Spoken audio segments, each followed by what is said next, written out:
It can be done, trust me.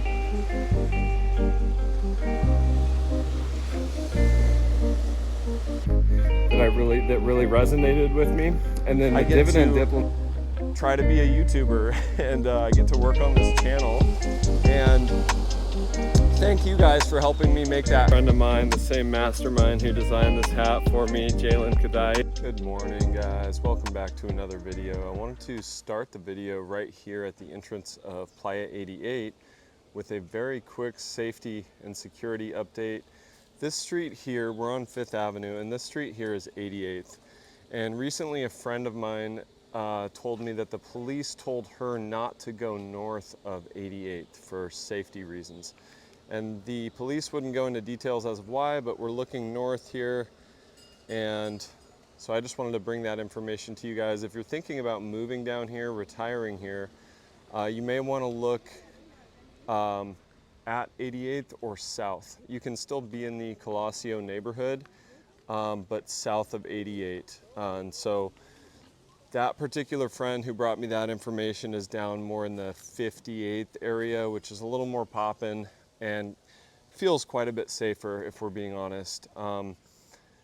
There's quite a number of men who live down here, you know, expat guys, but I don't see a ton of single females. So just wanted to bring that to you guys' attention.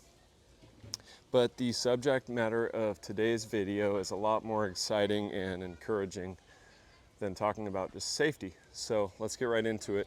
I wanted to answer the most frequently asked question that I get. And I get this question from expats, other travelers, friends, family, acquaintances, subscribers. The question is, how do you support yourself? And so I'm living this kind of slow, mad lifestyle where I will live 3 months somewhere, 6 months somewhere else, and just keep going. And I actually don't work remotely.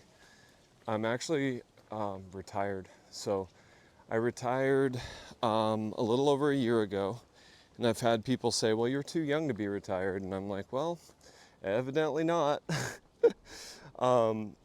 So I want to talk in this video about how I achieve that. And this is not financial advice. I'm not a licensed financial advisor, but I think the information that I have to share is a nice introduction, at least, to this subject. And so let's talk about passive income. If I don't work, how do I make my money? Well, I obviously did work in the past, and with the money that I earned, I lived well below my means, and I came up with a plan to invest it. A lot of the people I met in 2018 when I was in Jalisco, who were already kind of in the promised land, you know, the 35 and 40-year-old retirees, they had one thing in common. Pretty much all of them had at least a portion, if not all of their cash flows coming from some type of stock market strategy. And a lot of them utilized options or dividend paying stocks. And so I started by reading a few books and picking some people's brains. And one of the books I came across was actually free on YouTube, called The Richest Man in Babylon. And it was a really good one to set the stage for living below my means, paying myself first, and investing. And then I came across a book by Pat Dorsey called The 5 Rules for Successful Stock Investing. And that's the book I really want to talk more about today, and what got me here. A little bit of background on me. I've never been an extremely high earner. I'm not a software engineer or anything like that. I've had some good years and some bad years like anyone else. And believe it or not, I actually don't have a college degree. For the things that I've wanted to do in life, I never needed a degree. studied psychology for a while. I studied elementary education. I did some volunteering and essentially learned how to be a teacher that way. I've done some teaching, some organic farming, but the side hustles were what really helped me a lot. The gig-based economy helped me a lot to get that extra cash to invest. So we live in a special time where you can download an app and be out making money within sometimes minutes. And so during the global health crisis, we'll call it, I tried a number of these side hustles. I did Instacart. I didn't really care for it because I don't even like to grocery shop for myself, to be honest. I did Uber Eats and Grubhub, which I loved. And doing those side hustles in fairly affluent neighborhoods in the US in a time where everyone was locked in their houses, ordering food was actually surprisingly profitable. And so then I had to come up with a strategy of how to invest that extra money. And so I read Pat Dorsey's book a few times, and I'm not affiliated with Pat Dorsey or Morningstar or anything like that. I just think his book is the best place to start. And this video is for anyone who's 18 or 58, it doesn't matter. We're talking about either retiring early or maybe adding to your existing retirement income here. And I want to talk about dividend paying stocks. And for those of you who stick around to the end of the video, I will speak to some of the specific stocks that helped me get here that I've owned in the past or that I currently own. And then also I'll give one stock that I've been actually buying recently. So once again, consult a financial advisor before making any investment decisions, but I am just sharing my journey with you guys here on YouTube. And it is extremely windy. Hopefully the wind furry is doing a good job of blocking that noise. But so Pat Dorsey's book talks about investing in what you understand. So first of all, you really want to have conviction in a company that you buy, and you want to understand it.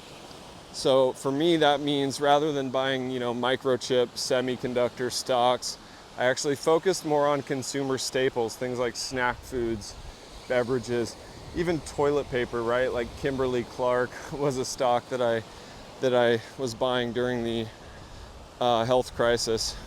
And as you know, the toilet paper sales were through the roof during the pandemic. So that's rule number one, pretty simple, invest in what you know. And there are 11 sectors in the stock market. You don't have to understand all 11 of them. Pat Dorsey in his book does go through sector by sector on how to analyze individual stocks in each sector. So it is a good book if you're trying to expand your circle of competence. And then rule number two, he talks about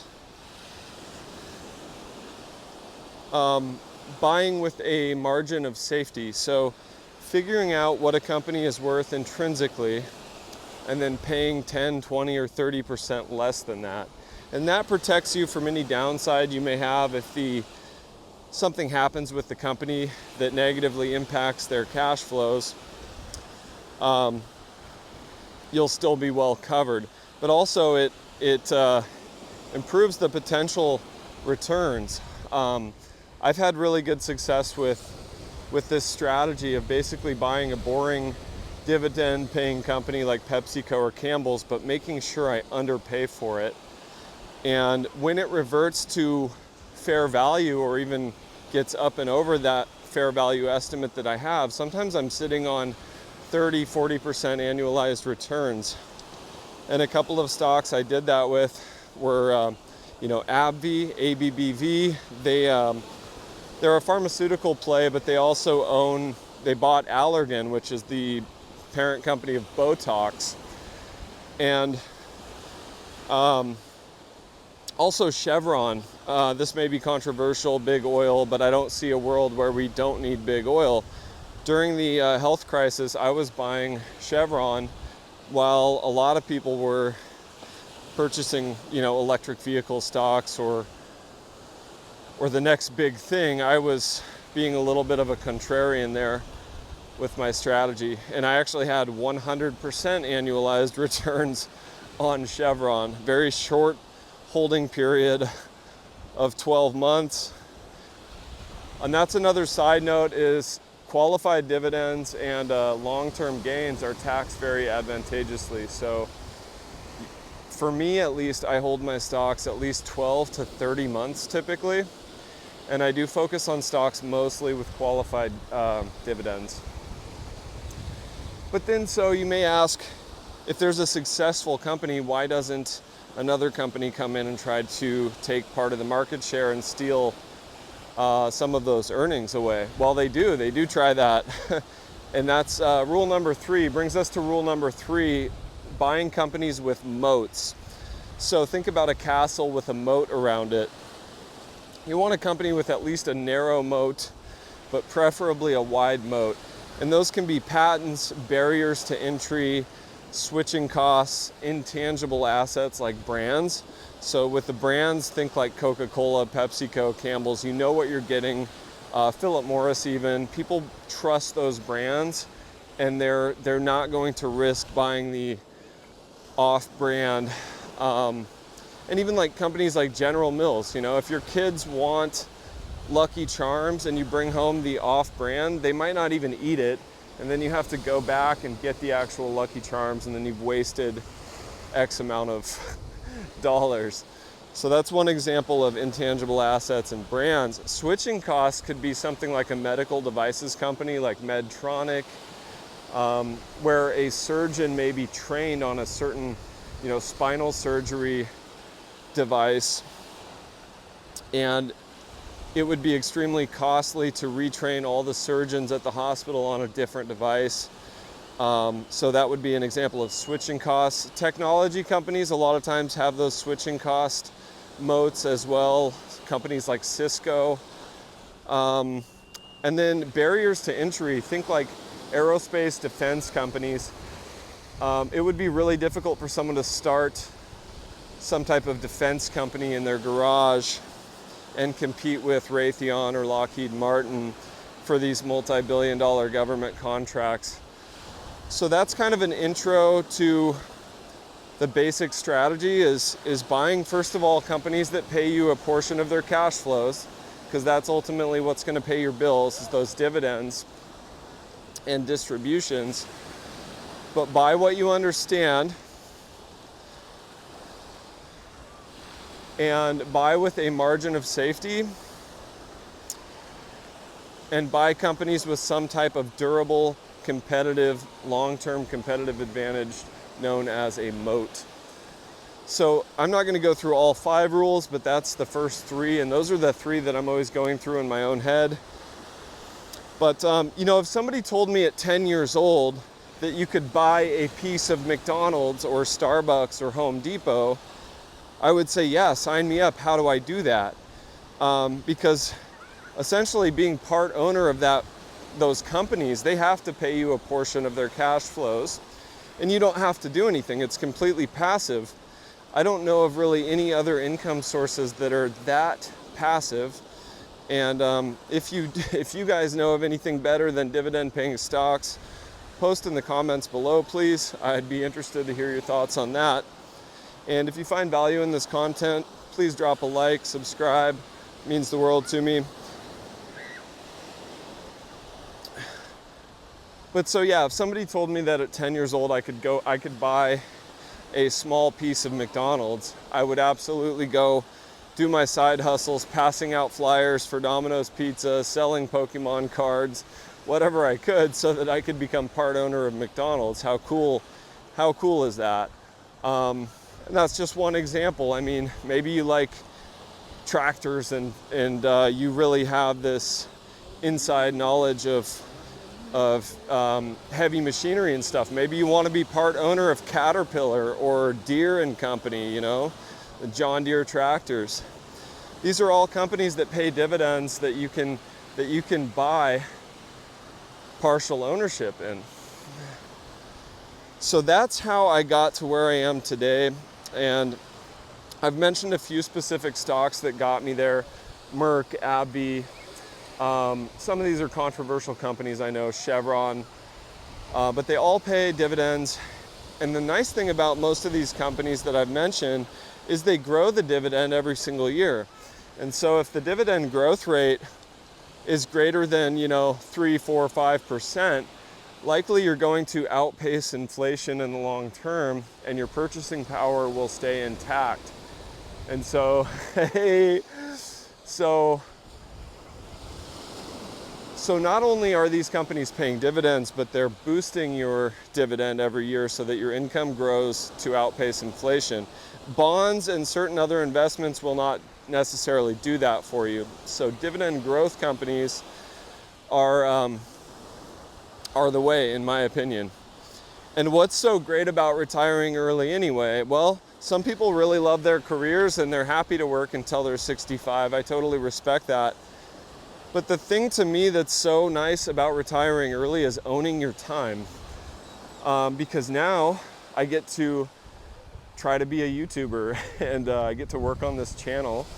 And thank you guys for helping me make that happen and for your support and the likes and subscribing, because you're helping me achieve my next thing. But retiring early and having something like a dividend paying portfolio is like having a lifeboat to support you while you do other projects.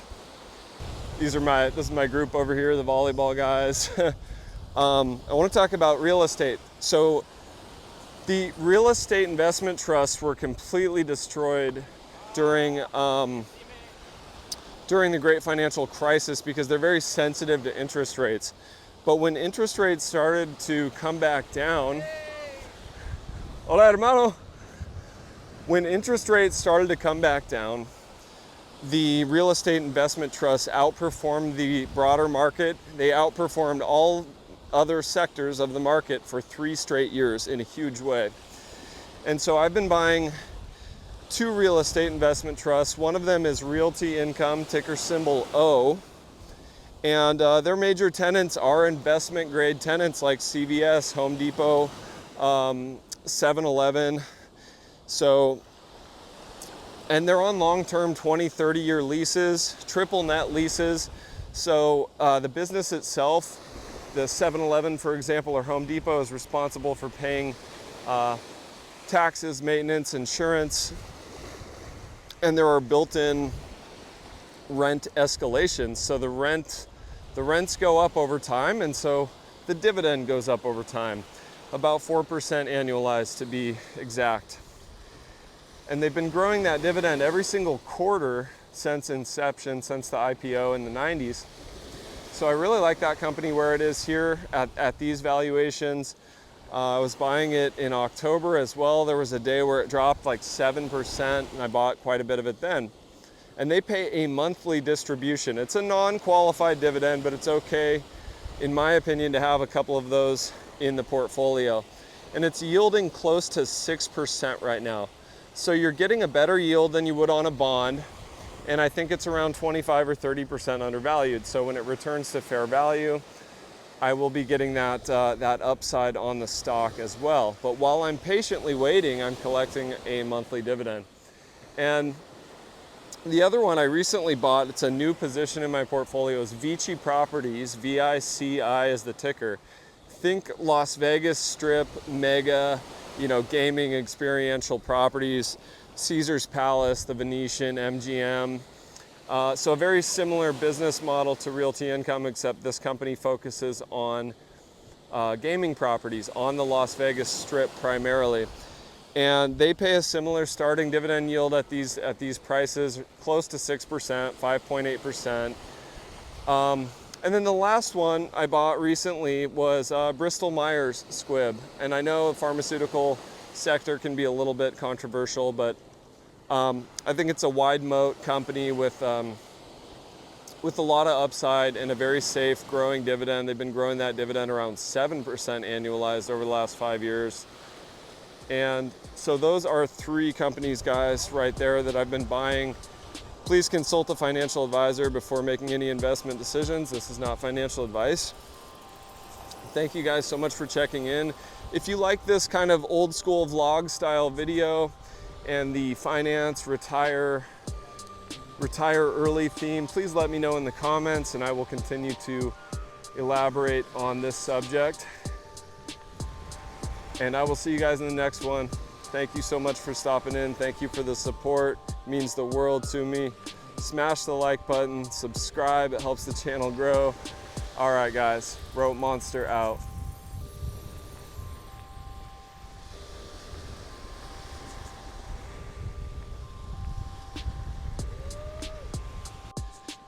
And I know there will be some skeptics and some questions. Please leave those in the comments below. One question that I wanted to get ahead of before it even pops up. Some of you might say, well, I don't have $100,000 or $200,000 to invest. How am I ever going to reach this goal? It's more about consistency over time, guys. Brokerage accounts like Charles Schwab and pretty much all of the other ones don't have fees associated anymore with these trades that you might be making. So, you know, 1 or 2 decades ago, you might have paid as much as $3 per trade, maybe even more. But you can literally buy 1 share at a time nowadays if you want without any fees. So even if you only have, you know, $30, well, that would get you a share of Pfizer. If you have $43, that would get you a share of Campbell's. And so it literally starts like building a house brick by brick. So even if, guys, don't get discouraged, even if you can only buy 1 share at a time, you can get to this level where the hardest thing you have to do in a day is spike the volleyball over the net or go to the store and get yourself a beer. It can be done, trust me.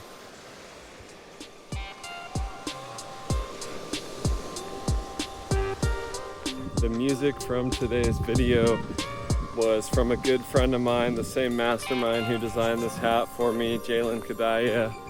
I'll leave a link to his IG here.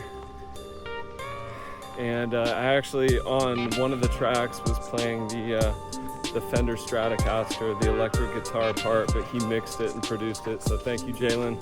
Appreciate you, brother. Person striving to retire early and talking about this. There's a whole big movement out there, in fact, called FIRE, Financial Independence, Retire Early. And some of the YouTube channels that talk about this, some of my favorites are PPC Ian and the Dividend Diplomats. I love the Dividend Diplomats. They're around the same age as me, so they have a lot of good 90s references. They're fun to watch. Lanny and Bert over there, check them out, and then check out Ian over at PPC Ian.